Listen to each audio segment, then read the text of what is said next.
don't look what's going on in the fitness industry. Go outside that and see who's leading. Disney was amazing. He created the theme park. Oh my gosh. Welcome everyone to another live. Today, we are going to be talking about how to brand beyond just one gym, expansion strategies for your gym during your expansion phase. And so I'm going to kick it off. We've already kind of talked last time a little about who we are. You know, I'm Zach. I own Gym Mark, where we help build a sustainable lead flow for gyms in stage 3, 4, and 5. And I'll let you introduce yourself again. For those who don't know me, I was here last week. I'm Cuoco Black. I have some followers and maybe not. Let's say I'm a conceptual designer, not even a gym designer, because it's why Zach has me on is because I'm looking at how to brand and design gyms differently than everybody else, what everybody else does. So that's me. I have a lot of flavor and a lot of personality and a lot of beliefs. So Zach, take it away. So yeah, we usually make these conversations pretty, for everyone watching and listening, we usually make these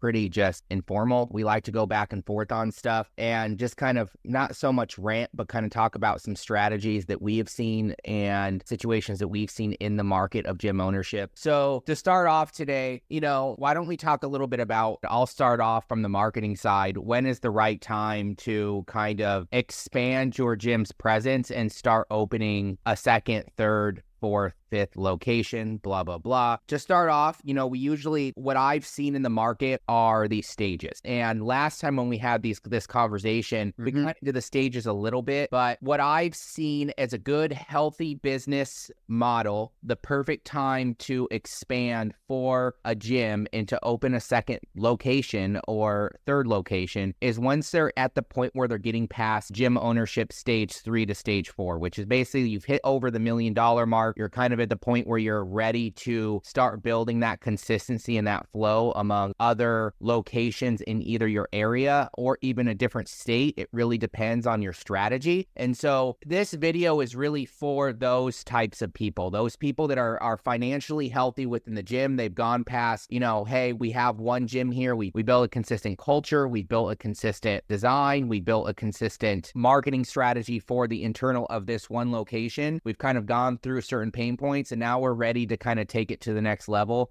where we're at capacity. We need to kind of open a second location and start some of those. So some of those pain points that I've seen starting off the bat, we talk about consistency. I think consistency will be a huge spectrum here because I think consistency with what you do and with what I do really relay really heavily into the expansion of a gym. Yes. And so why don't we kind of take it off and you can kind of say some of the things that you have seen in the market when it comes to not just the things that gyms have done right and the things that gyms have done wrong when it comes to their expansion model and the strategies that they take forth, pushing for into multiple locations. Yes, great point. And a lot of times for our followers or listeners, whoever's following the live stream, I like to use examples in the industry of people that I've seen do things. And so there's a ton of brands out there that do that well, that scale. They could be, you know, people like Orange Theory or EOS or Planet. They all scale really well. However, in the competitive marketplace, I love the independent small brands that are going up against not only the established business models, but in their marketplaces where there's so much competition that they're competing against. And I like to use somebody that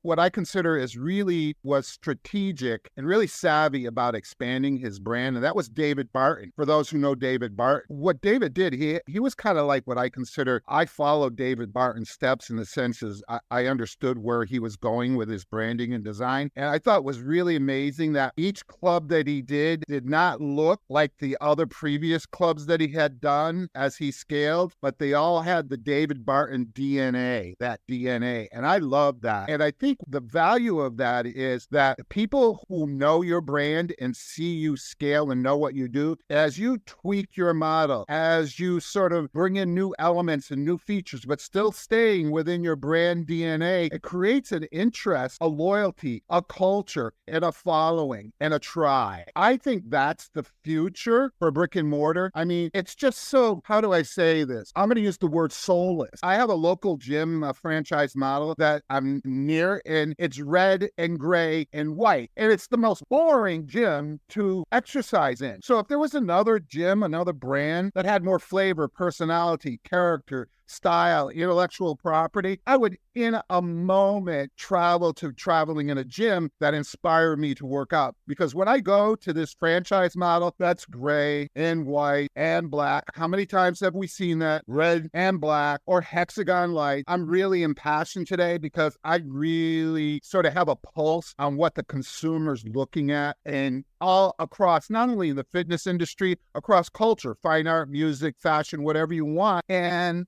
the edge, if you will, is being different than everyone else. So my feeling is as you scale, and this depends on your character and your personality and your vision as a gym owner. My opinion is, as you scale, you don't have to make cookie cutter template of every single thing you do. That's my own interpretation, Zach, and that's my belief. Yeah, I think you said something very interesting there, which is to keep on the track of talking about strategies is, you said his name was David Blaine, right? David Barton. David Blaine, the musician. That's okay. When you talked about his DNA, it's funny when so many people come to me and they're like, hey, we just want a logo, or we just want, this. And I have to explain to them, well, no, let me give you a different example here. I'll get a lot of companies when I go to speak or I go to events and they're like, hey, we don't want any promos. Like, we don't want you to use your logo on spam and everywhere. And I agree. I'm very much against just doing promo items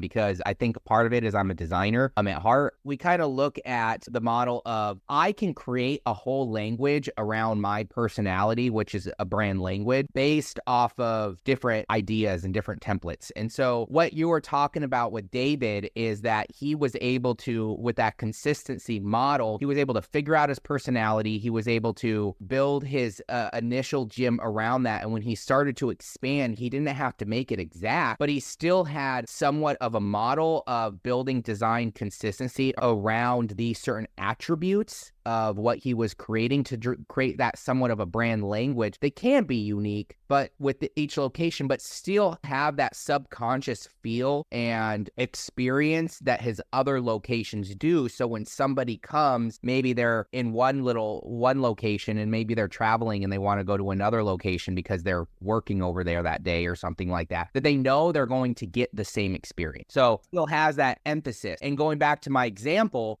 we'll build these decks and we'll build all these stuff around our brand, and I don't need the logo like I can build this design language around the foundations of what we built, which would be style guides, right? Like, how do you put everything down and you create certain things so that you can have consistency, so you're not always trying to reinvent the wheel, and you actually save more money in the process because you're kind of at that point where you're like, hey, we can still do something different, but we still have this framework of take that box and how we can put it in. So from a strategy perspective, I would say building some sort of language and roadmap, so to say, so that all the assets you create from the interior of your gym to the exterior of your gym has a template, not just for the companies like you and myself that are working at those in the future, but for the internal team to build culture around, let's say, the messaging, the branding elements, the culture, the voice, the tone, so that when David, for instance, built his culture and started to utilize that type of messaging and that type of language, he knew that the direction, he had his vision kind of templated out, what I like to call semi-templated out, because you're still kind of allowed to go outside the box to be able to expand. And I think that that's a good strategy for anyone to take at that realm. I was talking to a gym owner the other day who actually sold his gym, was in it for 15 years, and he now has an online company, and he was telling me how around 800 and 900,000 he needed to get that consistency consistency built. He needed to build those values, those culture, all that stuff. And that pain point of building that stuff around that time was kind of what he needed to do to take it to that next step in his gym ownership. So I would say, back to your point on those tweaking elements of not doing the same thing. Yeah, like Exos, we'll just say any of the large franchise gyms, they build that stuff because they have to grow fast. And nothing wrong with that model if you don't want to have your own uniqueness around the design. But then a lot of that comes into the personal branding side, like how are you as an owner building the culture around what you basically get those templates for expansion. But you're right, a lot of them do certain models, like you've said, to kind of, I'm not going to say be the same, but kind of be the same. And that consistency needs to be, I think it's just a big pain point. I think design consistency and design can be many things. It can be the interior of the gym, exterior of the gym, online presence, voice, tone. There's so many different ways you can design your premise of the structure of your gym. And so I would say that's a good strategy to start off if you're starting to go into that expansion mode, is really think about the consistency of the design. Keeping the thread of the DNA in the design. The Apple stores do that well. Yeah. So if you go to the Apple store on 57th Street in Manhattan and Central Park, it's the glass cube with a glass spiral stair. It was really beautiful. But if you go into the other Apple stores, of course, they can't do the same thing, but that DNA is still there when you go into all the Apple stores. The color schemes,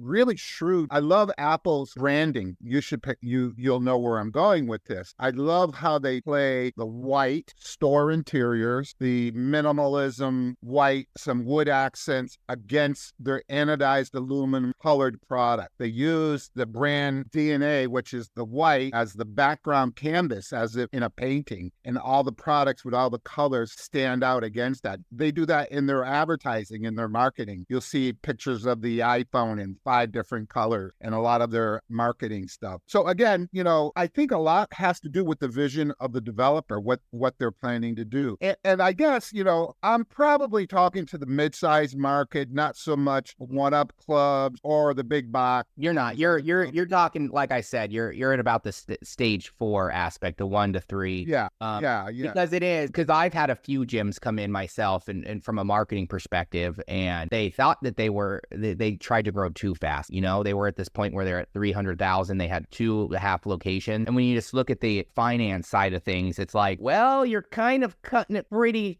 short here on your expenses. I would say have a healthy, not just top line, but a healthy bottom line before you start trying to expand. When it comes to the marketing side, do you remember, and I use this example a lot, do you remember the Payless experiment when they kind of created that store called, I think it was Paylease or Paylex? Have you ever heard of that study that they did? I didn't see that one. So you're talking about the Payless shoe stores? Yeah, so what Payless did is they went out and they actually created a different brand. It was a more luxury style name. It was like Paylex or something like that. And they opened a store in a certain area, which I'll get to in a second. But it was a study. So they didn't necessarily, this wasn't like a brand expansion or a rebrand or anything. It was a study. And they rebranded the whole interior and the way they did their marketing and all that stuff. And they basically marked up their shoes by like 400%. So they basically made the shoes, they charge like $800 for a pair of shoes that they usually charge for $20. And there's a deeper mythology if you want to look at that brand strategy and why they did this study. But when it really comes down to it, when you look at it at face value, you'll see these people come into the store that it was in downtown LA. All these more high-end people were buying these shoes and they thought that they were great quality. They thought they were great price. They were like, oh, $800. And it wasn't until after they purchased that they told the consumer, oh, hey, did you know this was a study? This is really just a Payless shoe. And when you really look at it at face value, you can see that from a marketing perspective, if you're expanding, the target market of specific areas is really going to take in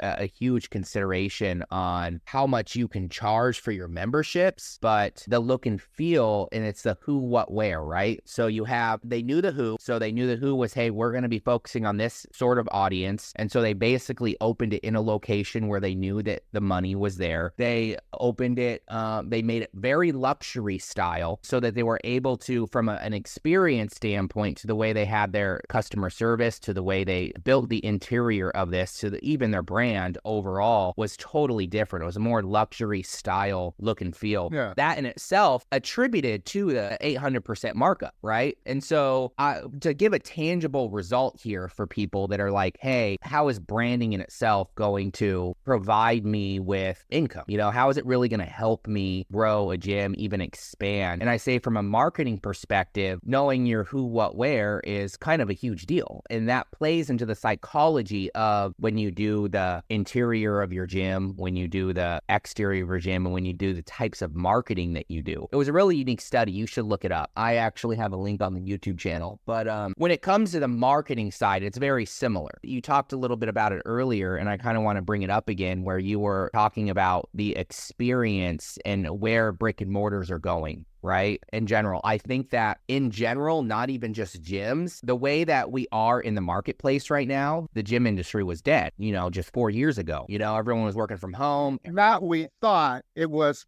Off again. Yeah. Sorry.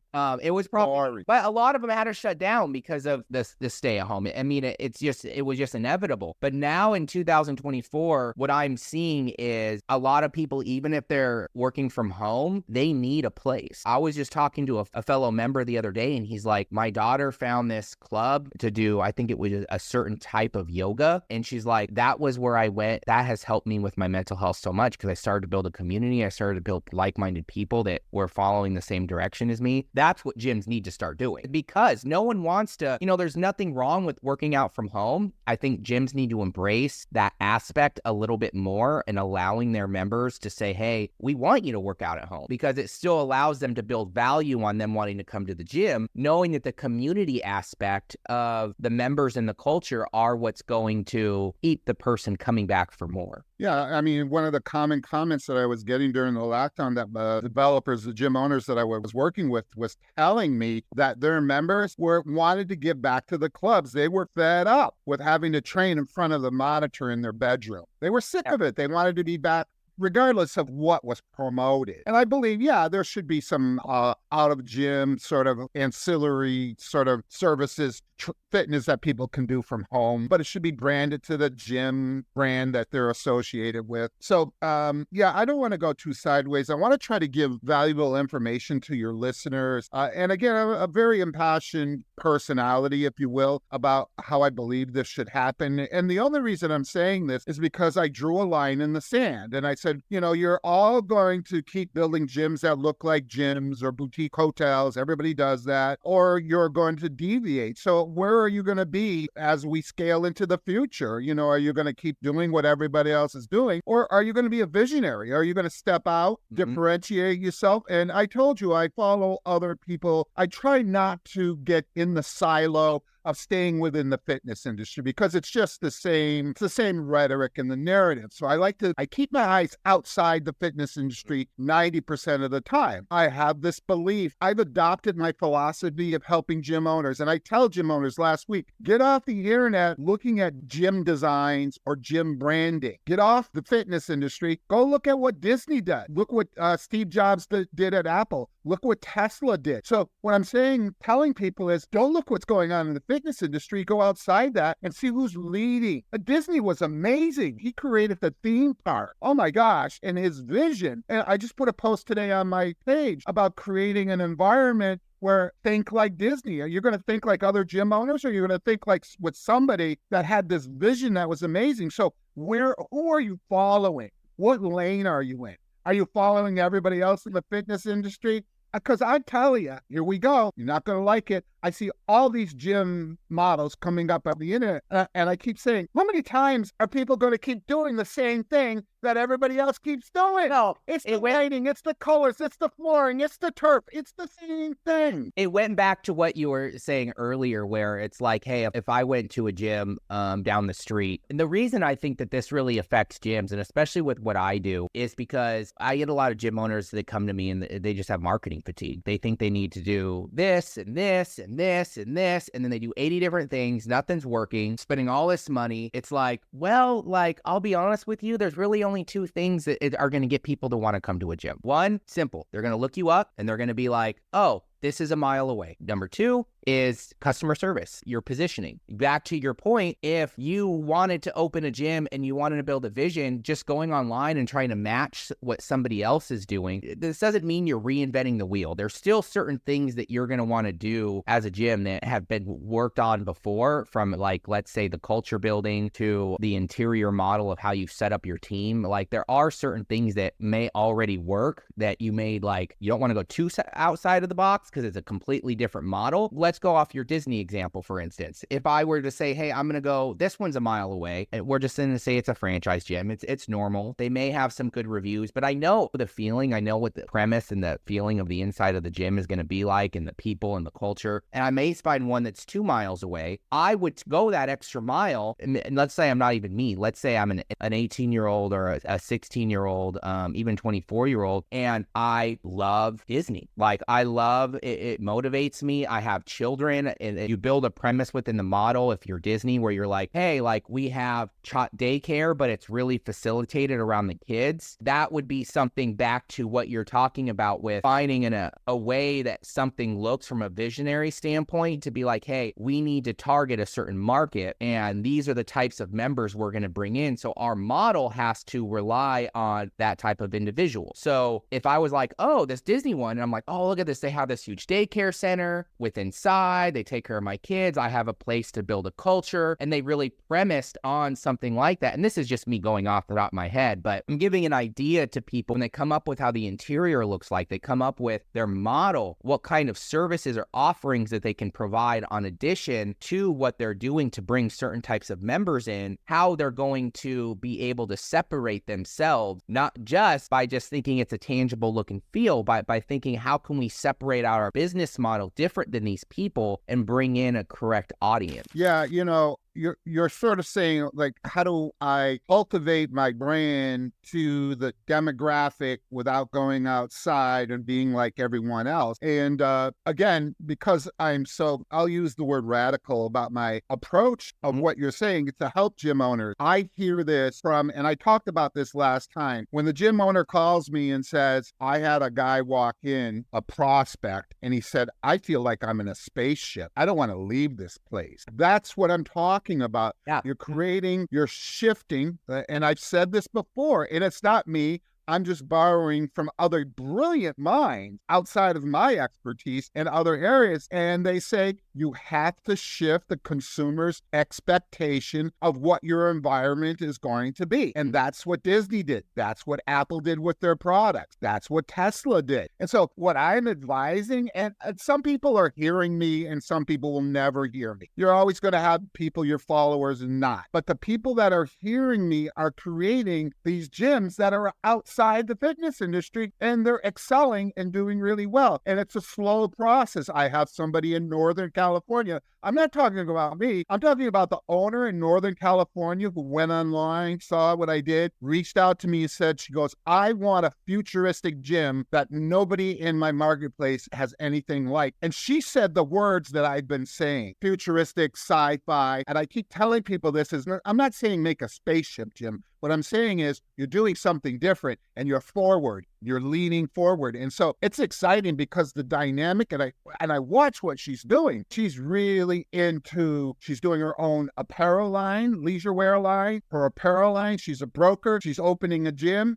Amazing powerhouse of a woman. So where I'm getting to is it's in the mind of the developer. You're either going to be with everybody else in the scrum doing a gym that looks like a gym that looks like a boutique hotel, turf with line markings in it and wood walls, tufted furniture, blah, blah, blah, blah. and she's going completely different. And she's going up against some big brand, and her confidence is just amazing. It's a marketplace advantage. It's differentiated, and she's bringing her price points up. Yeah. So it's just like, that's the formula for the future, whether you care to believe me or not. Well, and I think that that's branding in a nutshell, because I bet you anything, I can put a stake in it and just say this because I know it's either happened or it's going to happen. She is going to start bringing in a certain type of demo based off of the look and feel. And funny enough, it's going to be someone that she connects with, because that's her same, that's how she feels, that's who she is. And so she's going to start seeing these people that come in, and she is going to be able to start coming up with additional ways to not just market, but to keep those people on longer, because I'll bet you anything, you're providing these experiences that are unique, and you're building this community around a target set of people. Why would anyone want to leave? And the biggest thing that I tell gym owners all the time, your biggest acquisition, it's not hard to get leads. It's not. I'll be honest. It's not hard to get members. What's hard is keeping members. Yeah, the retention, I think in almost every industry, is probably the biggest metric that I don't think any of them watch as much as they should. I mean, I'll get so many gym owners that come to me and they'll be like, I just want 10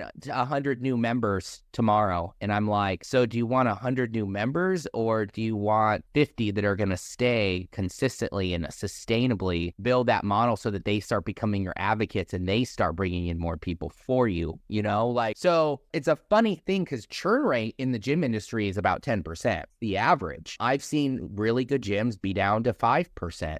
Because they provide this experience and they do it for the members, not for, and I hate to say this, for the top line, just because they want to bring in as much money as they possibly can faster. It's like, it's not how business works, people. You know, it's not my expertise. What the developers do, their skill set is not. What you do on the marketing side. I can only speak to the aesthetics and the branding. That's my skill set. I don't want to try to go outside that. So I'm just trying to emphasize passionately that the future isn't what everybody's doing on the internet. I mean, if you go to Instagram and you do a hashtag gym design and you look, you're like, really? It's like, really? Black and gray and brown and again and again and again. It's all the same thing. And so it's like the color wheel. You know what the color wheel? It's this, well, you're a graphic designer. So the color wheel, invented by Isaac Newton, illustrates all the visible brand colors of the spectrum. There's so much in color. And who did that well? Planet Fitness. They came out with the purple and the yellow, and everybody went crazy. Oh, listen, the ugly colors. That was brilliant marketing. Their logo with the gear. So Planet Fitness understood the marketing and the graphic design side. They knew who their target demographic was. It wasn't an experienced fitness person. So the design is kind of juvenile. And so they weren't looking for sophisticated fitness people. They were looking for everyday consumers. Yes. And they didn't want to intimidate them. So they gave them, I'll call this, and I don't mean disparagingly, but it was a juvenile color scheme, but it was well done, because purple and yellow, if you know the mechanics of physiology, cancel each other out. So purple and yellow are opposite on what's called the color wheel. So that was a brilliant marketing, design, graphic, color scheme, branding. If you want to be wise, look at what Planet Fitness does and their language. That's for their target customer. So if you're going to be in the middle market, use those tools that they did to your advantage to target demographic. But you can't be like everyone else. You know, I have so many gyms that come to me. It's black and gray with an accent color. That's the formula for the middle market. It's a background black or gray color scheme. They'll either add a red accent wall or a blue accent wall or a green accent wall. And that's ticking the box of how not to brand and scale and move forward. That's my opinion. You brought up a good point, especially if we want to keep on brand of the expansion type strategy perspective. Planet Fitness knew their market. You know, they learned their market. So psychologically, they picked color schemes very similar to how they do everything else within the gym. You know, they have Pizza Friday. They only have weights up to 40 pounds. I'm not a member of Planet Fitness, but that's okay. I'm not their audience. So they knew their market, and they knew that how to make not just the inside look and the experience be not just from the the color scheme, but from everything that they tried to premise with their vision was around that perspective of a certain type of demo. And so when it comes to the expansion side of things, I'd say it's best to kind of figure that out first. Like make sure that you have one gym, make sure that you build this experience, you have something working, you have something, you build a healthy foundation for the types of people that you bring in. And it's not just the members. I'd say it's the types of people they hire too. Probably hire a certain type of demo of people because they match the values of what they're trying to achieve with the vision of the gym. It's not for everybody, but for the people that they're targeted, well, it's really a good business model. What can I say? And again, it's not my wheelhouse. The developers and the private equity firms that own all these clubs and models, God bless. They're brilliant business people. But, I'm trying to help the people in the middle who are going up against that and then against everyone that I just described. All these other gyms in the middle that are just ticking the box. And, let me ask you a question. If you see again and again and again the same branding features across multiple gym brands, the gray and black with one accent color, red or blue or green, and you see everybody's kind of doing the same, but it's a little bit different, what I call gym better sameness. Let me ask you, Zach, where do you think those people who are building these new clubs are getting their idea? They're saying, oh, I'm going to do gray, but instead of using red, I'm going to use blue or I'm going to use green. And you can see the model again. I've got two different developers I'm working with that said, you're right, I'm not going to do that anymore. They have two different developers, one outside of Boston and one in Southern California, that did the black and the gray with the green, that lime green. You probably saw that lime green. It's a popular gym branding color. Two different guys both came to me and said, nope, I don't want to do this anymore because everybody else is doing it. Back to my point, if I was looking at gyms, at that point, the positioning wouldn't differentiate for me. And so when I'd be looking at gyms, I'd be looking at, let's say you put them in a row of let's say they were all 1 mile radius away. So distance didn't really take into effect for me and how far I was going. I would look at all of them and there would be no way for me to separate out their customer service. I think that goes into the premise of what I see all the time when people don't understand the value of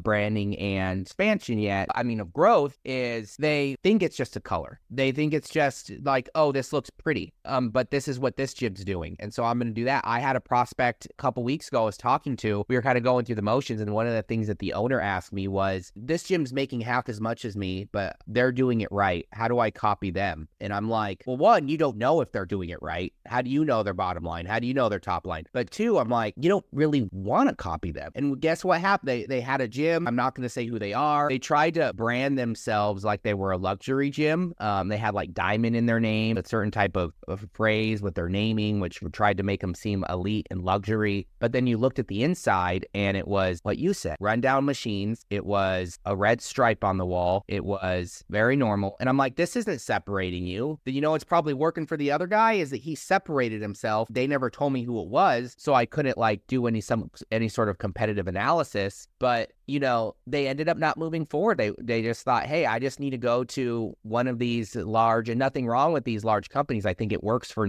number purposes, but they ended up going to one of the large gym statistic apps and saying, oh, we're just going to track our leads coming in now. And I'm like, okay, that's great. You do need that. I would say those are important, but they weren't doing anything to separate themselves. So why would I want to go to a gym like that? And so there would be no separation. I wouldn't know what to pick. And I would probably go a little bit further to pick one and spend more money if I saw one where I was like, oh, this one's like Disneyland. And hey, look, they hit my pain points as a father because now I have a place for my kids to go and I'm willing to pay $120 a month instead of, $15, $20. And nothing, like you said, nothing wrong with the franchises. They have their they've done a lot of research. They have certain models. They have certain ways that they keep design consistency and they hit a certain type of demo. They more hit the spray the wall type demo, right? Yeah. So back to your point, yeah, I would probably pick none of them because I wouldn't see any difference. I did that exercise that you're talking about is, what did you say, is you picked a bunch of gyms and you didn't know who was, I kind of did that on the luxury boutique design side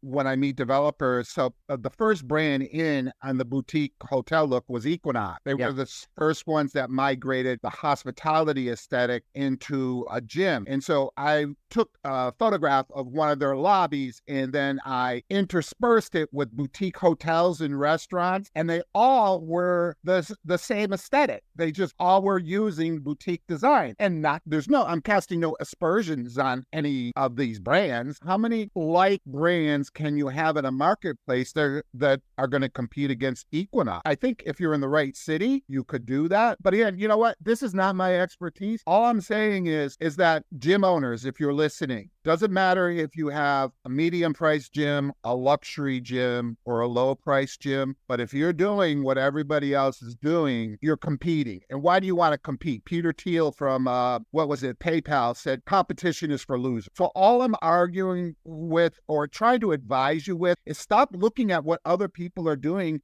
for the designs in their gyms and come up with your own concept. As Zach said, you have your marketing, what I call the brand assets, your language, your logo, all your marketing tools, everything together, your color scheme. And the design all of this should merge together, but it should be differentiated from what everybody else in your marketplace is doing. Otherwise, you're doing what everybody else is doing. Again, I'll say it again, gym better sameness, red and black, green and black, blue and black. I think the big takeaway for this call, especially when it comes to expansion, is I think there comes a time in every business that goes through the certain phase. And what I've seen it come through, usually at the stage 2 to stage 3 mark. Once they've validated, once they've gotten a certain amount of members in, they're starting to bring on quality employees and start bringing on some quality members. They're starting to see some growth aspects going on, that they start going in and going, oh, hey, like, how do I repeat this? It's really like, how do I start repeating certain systems? And so when it comes to the design side and the expansion side, you've told it to me before. Like when you go into a gym and you're going to either do a remodel or build the new experience for them, you're like, hey man, like the language, if they have the language down,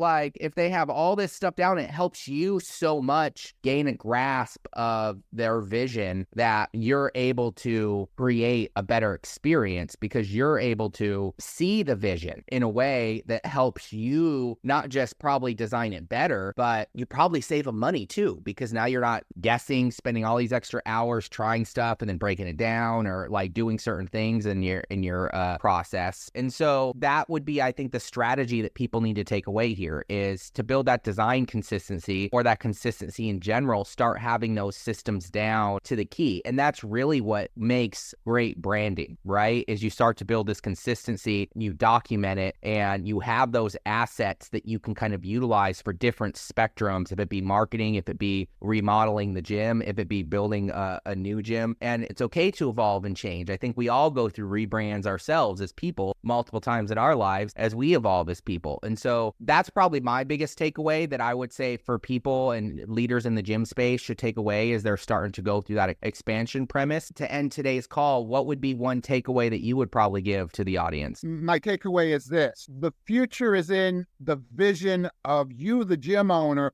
of what you want to do. Are you just biting on what everybody else is doing? Or are you thinking, how do I jump over everyone? Barbara Corcoran is another person that I follow. She talked about from Shark Tank, Barbara Corcoran, where she tried to break into the real estate industry. She couldn't break in. It was in a good old boys club. So as an analogy, what she did is she jumped over everybody that was doing the same thing. That's my advice, gym owners. You don't have to take it. You don't have to believe me. But the people we're working with are doing that. They're jumping over what everyone else is doing. And let's go back to the pink gym. I'll close on the pink gym. The owner of that gym, when I walked in, and I posted this last week, first thing he said to me, 1,000 years ahead of all my competitors. And when I heard that, I said, this guy has a pulse on what the future is. That's my closing statement. Beautiful. I love it. Basically, be a visionary, be yourself, be authentic, and do what you think. The inside of a gym doesn't just reflect being ahead of your competitors, but it also reflects from face value your ability to show that you are there for your customers. Yeah, you care about your member because you're giving them